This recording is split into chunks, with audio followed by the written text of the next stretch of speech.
नमस्कार, बहुत बहुत स्वागत है आपका एक बार फिर से एसएमसी स्कूल के इस कैंपस में। और जैसे कि आप सभी की डिमांड चल रही हुई थी कि जो टॉपर्स स्कूल के निकले हुए हैं उनको टॉपर्स बनाने वाले शिक्षकों से फीस दिलवाइए।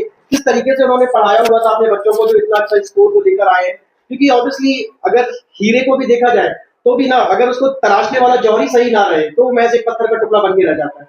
तो इसी बात को हम आगे बढ़ाते हुए वेलकम करना चाहेंगे हमारे सामने 10th क्लास के बैच को सक्सेसफुल 100 आउट ऑफ 100 दिलाने वाले मैथमेटिक्स के सर सामने हैं और इंग्लिश वाले सर भी आज उन्होंने समय दिया हुआ है। तो आप अपना परिचय प्लीज बताएं। नमस्कार सभी को, मैं Suraj Prajapati SMC higher secondary school Panari में ऐसा मैथ्स टीचर हायर क्लासेस में मैथ्स पढ़ाता हूँ। सर अपना परिचय देंगे। जी, मैं जीके मैडम और स्कूल में मैं 2017 से हूँ और मेरा स्पेशल सब्जेक्ट इंग्लिश है। मैं हायर सेकेंडरी क्लास में इंग्लिश पढ़ाता हूँ। जी, स्वागत है आपका बहुत बहुत हमारे इस प्रोग्राम में।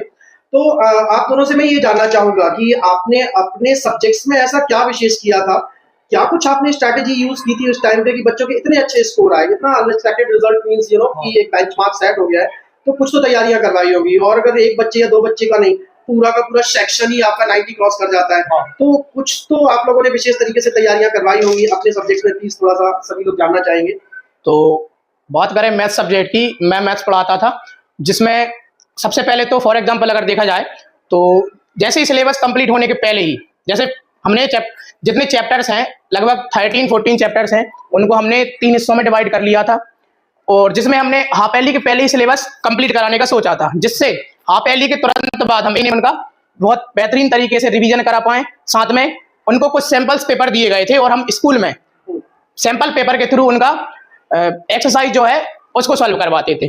साथ में जो हम रेगुलर टेस्ट लेते थे, वीकली टेस्ट लेते थे बच्चों का, तो उन्हें जो बच्चे क्वेश्चंस गलत करते थे या अपने क्वार्टरली हुए हाफ एयरली हुए उनमें जो गलत करते थे, उनके लिए हमने एक सेपरेट बच्चों की कॉपी बनाई हुई थी जिसका हमने नाम रख सकते हैं, नाम रखा भी था मिस्टेक्स कॉपी।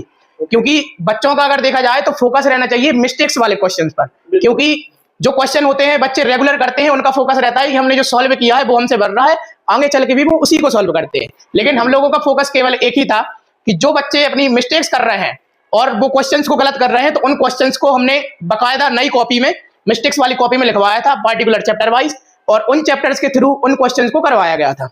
तो जिससे क्या हुआ है, उनको बहुत ज्यादा हेल्प हुई है। और हमने साथ साथ ये भी बोला था उनको कि इसको इधर करने के बाद आपको घर पर रिवाइज भी करना है। और साथ ही साथ हमने एक फॉर्मूला कॉपी बनाई हुई थी, साथ में जो मैथ्स फेयर कॉपी होती है उसके साथ साथ एक फॉर्मूला कॉपी बनाई थी जिसमें उनके जितने 13-14 चैप्टर्स हैं उन सभी के फॉर्मूलास एक कॉपी में लिखे हुए थे।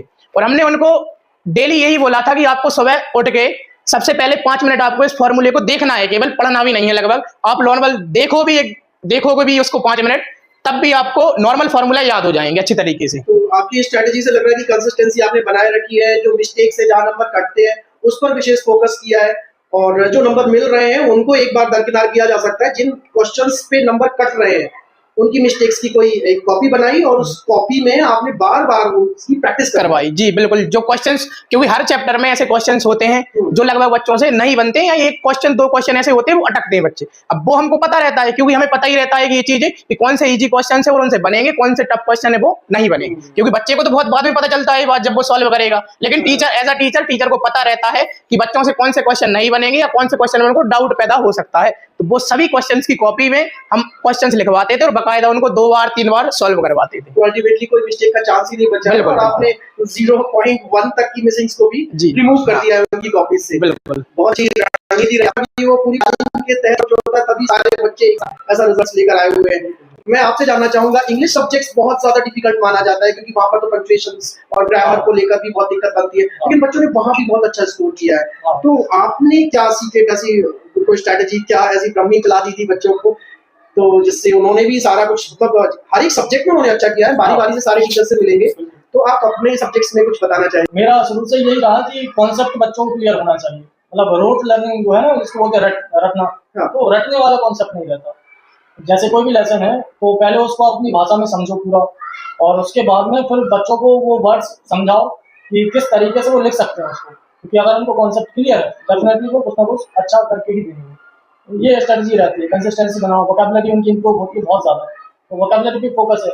बाकी ग्रामर में अगर हम लेके चलें तो ग्रामर के लिए तो सिंपल सा ये है कि उनको सेंटेंस सिखाओ, बस स्ट्रक्चर पे नहीं जाना। क्योंकि अगर बच्चों सेंटेंस बन रहे हैं, थोड़ी सी गलतियां उनसे होंगी, बाद में उनको स्ट्रक्चर सिखा दिए जा सकते हैं, तो वो एक इफेक्टिव वे रहता है जिससे बच्चे बहुत ज़्यादा सीखते हैं। ये और डेली बेसिस पे प्रैक्टिस ही चलती रहती है उसकी, बच्चे करते भी हैं। और इस बार मतलब सभी बच्चों ने परफॉर्मेंस अच्छा दिया है, और अराउंड मतलब पूरा ओवरऑल ही मान के चले, अराउंड तो नहीं बोलेंगे, वो नेगेटिव वे में देखते हैं फिर बच्चे। तो बहुत सारे बच्चों ने 90+ क्रॉस किया, तो ये हमारी बहुत बड़ा अचीवमेंट रहा। बिल्कुल। तो यहाँ भी हम मान सकते हैं कि रेगुलरिटी आपने मेंटेन की है, बच्चों पे फोकस बिल्कुल हटा नहीं है, जहाँ जो बच्चा मिसिंग कर रहा है उसकी एरर्स को रिमूव करने में आप लोग बिल्कुल लगे रहे हुए हैं। चलिए, बहुत अच्छा रहा आपसे ये जान के कि आपने किस तरीके से स्टेप बाय स्टेप्स मेहनत करके डे बाय डे रेगुलरिटी में बच्चों को उस लेवल पर पहुंचाया। एक एक सीढ़ी चढ़ के जिस तरीके से आगे कोई बढ़ता है, तो वो बेस फॉर्मूला यहाँ पर भी काम कर गया और इनके अच्छे रिजल्ट सामने आए।